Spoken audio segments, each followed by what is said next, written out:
Para sahabat sehat, pada kesempatan yang baik ini, saya sedang berada di kota Sapa, jadi Vietnam Barat Laut ya. Jadi di kota Sapa ini pegunungan yang saat ini kita sedang mengunjungi Kat Kat Village ya. Jadi perkampungan Kat Kat itu namanya. Tapi yang jelas di sini ada rute di mana kita mendaki gunung. Jadi mendaki gunung memang belum sampai ke yang paling tinggi ya. Kalau paling tinggi Fansipan istilahnya ya, itu masih besok. Tapi kali ini kita sudah mendaki di Sapa dan Kat Kat Village ini. Banyak para turis ataupun wisatawan domestik ataupun dari mancanegara itu mereka berjalan, ada juga yang santai, ada yang setengah berlari karena mungkin kuat banget ya fisiknya begitu. Tapi yang jelas saya lihat ada laki-laki, ada perempuan. Nah, jadi terusik saya untuk kita bincang-bincang mengenai olahraga mendaki gunung. Nah, pada perempuan ya, pada wanita khususnya. Nah, sebetulnya tidak didominasi hanya pengaruh atau dampak bagi wanita ya, tapi karena channel saya ini kan edukasi kesehatan wanita sebagian besar, tapi sebetulnya ini berguna juga bagi para pria ya. Jadi kita tahu bahwa olahraga mendaki gunung ini mempunyai manfaat baik untuk kesehatan fisik maupun mental ya.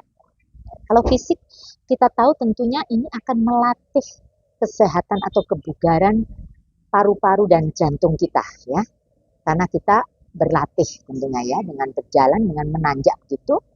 Kemudian yang kedua yang tidak kalah pentingnya adalah dengan olahraga mendaki ini kita akan memperkuat otot baik pada kaki maupun pada pinggang, punggung maupun perut juga ya. Jadi ini berdampak berguna pada metabolisme tulang kita, jadi menguatkan otot dan tulang kita. Nah, kemudian untuk para kita wanita khususnya yang pengen tidak terlalu obesitas, gendut begitu ya, dengan olahraga mendaki kan banyak kalori yang terbakar tuh, bisa menurunkan berat badan. Nah, itu sebagian daripada manfaat kesehatan fisik atau manfaat olahraga mendaki gunung itu bagi kesehatan fisik kita. Nah, tadi saya katakan tidak hanya berdampak pada kesehatan fisik, tapi juga pada kesehatan mental. Nah, dengan mendaki gunung kita bisa meningkatkan karena tadi staminanya bagus begitu, bisa menurunkan stres ya, bisa meningkatkan daya ingat kita, bisa memperbaiki kualitas tidur kita karena mungkin capek begitu, jadi tidurnya walaupun di tenda ataupun di mana jadi lebih mudah tidur begitu.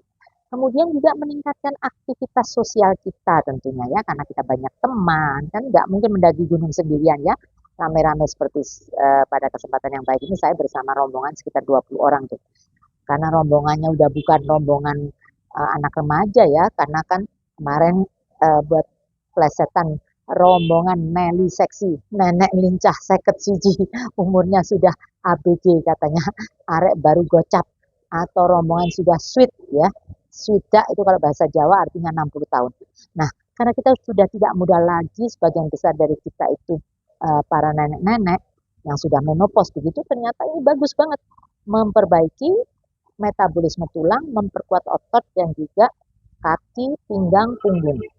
Kemudian tadi saya katakan karena memperbaiki kualitas tidur dan juga kita jadi senang, happy gitu, bisa ya selalu kita bikin quote yang sama, yang penting itu sehat, semangat, dan bermanfaat.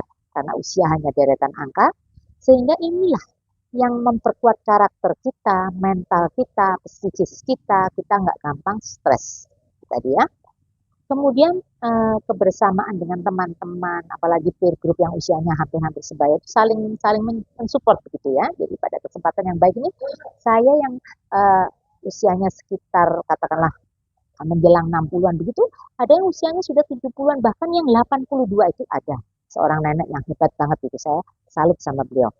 Jadi sekali lagi, kesehatan berkaitan dengan olahraga mendaki gunung ini manfaatnya tidak hanya buat kesehatan fisik, tapi juga kesehatan jiwa kita, mengurangi stres, memperbaiki daya ingat, hormonal juga lebih stabil, memperbaiki kualitas tidur, dan juga karena meningkatkan kebersamaan sehingga kita merasa tidak sendirian begitu ya.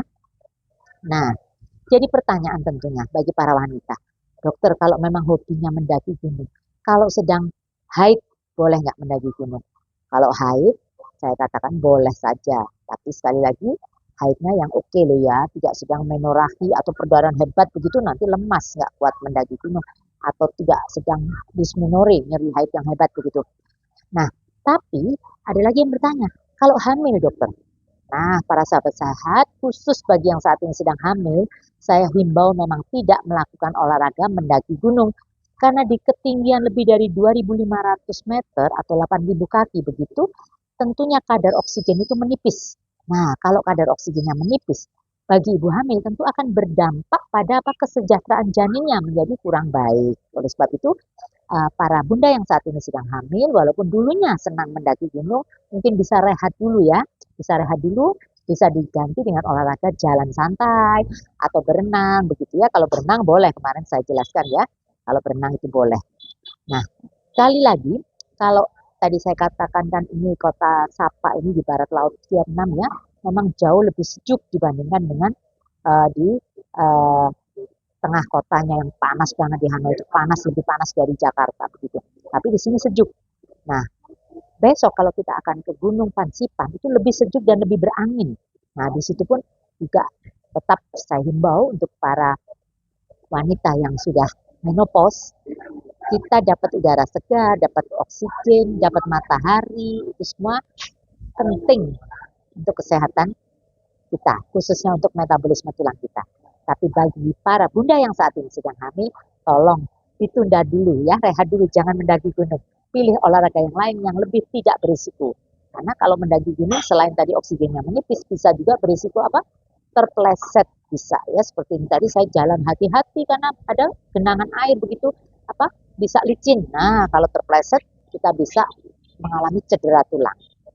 Oleh sebab itu, para sahabat sehat, olahraga apapun sebenarnya baik, tapi kita harus tahu kondisi kita masing-masing, kemampuan kita masing-masing supaya kita tidak mengalami cedera dan justru bermanfaat menjalani pola hidup sehat karena salah satu pola hidup sehat adalah pola olahraga. Begitu para sahabat sehat. Mungkin ada yang kurang jelas akan menulis di kolom komen, silakan. Kalau Anda merasa ada manfaatnya video ini silakan like, subscribe, dan share kepada siapapun yang memerlukan. Salam sehat dari saya dari kota Sapa, Vietnam.